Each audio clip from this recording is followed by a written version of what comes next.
In this example, let's consider a state of stress that's given with a normal stress in the horizontal direction of 3 ksi and a normal stress in the vertical direction of 1 ksi and a shear stress of 2 ksi in this orientation here. And let's go ahead and find the principal stresses for this state of stress and also what the maximum shear is, and let's also compute the orientations of the principal axes and the maximum shear axes here. So that's the question at hand, and let's go ahead and do this using Mohr's circle. So first step is to draw the center of the circle, which is going to be located at the mean stress value. So in this case, that's equal to 2 ksi on the horizontal axis.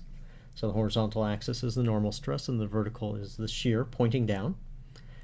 And the second step then is to plot the stresses on the x face here. So that will be a normal value of 3 and a shear value of 2. So 3 horizontal, 2 down on the system here. And those are the center and a point on the circle. So now I can draw my circle.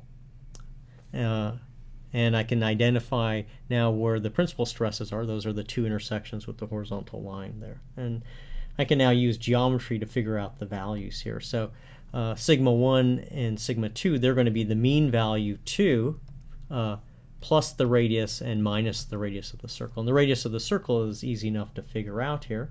The radius of the circle is going to be the square root of 2 squared plus 1 squared. So 2 or 1 over and 2 down there. And that's going to be gives me square root of 5 there. So that gives me the radius. That allows me then to compute the calculation for the normal stresses, 2 plus root 5 and 2 minus root 5.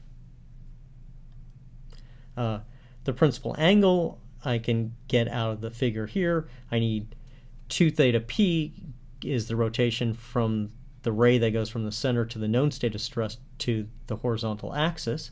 And so just from the geometry of the circle as shown, I get 1/2 the arctangent of 2 divided by 1, which gives me 32 degrees counterclockwise. So the rotation on the circle is shown as counterclockwise, so the result here is also counterclockwise, so 32 counterclockwise there.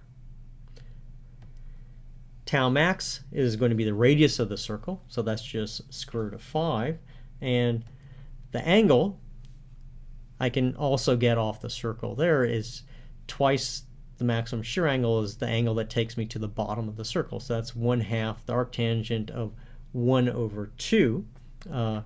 And that's going to give me 13 degrees clockwise in the system here. So I've taken care of the sign by making sure that the rotation here is represented here. Otherwise, this would normally be given as minus 13 degrees. But we can get that correctly when we draw the orientation of the axes, just to be very clear on it. So if I draw the principal axes, so if I evaluate the transformation relationships for an angle rotation equal to 32 degrees counterclockwise, I end up with a stress element that has no shear stresses on it. And in the 32 degree direction, I have 2 plus root 5.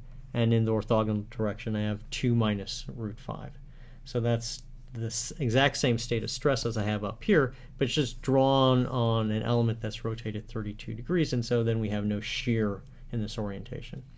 And we can also do it for the 13 degrees clockwise rotation, and that will give us the mean stress as normal stresses on the faces of the stress element, and the shear will be this maximum value that we computed, which was root 5. And that's all at an angle of 13 degrees clockwise, which is the same thing as a minus 13 degree rotation.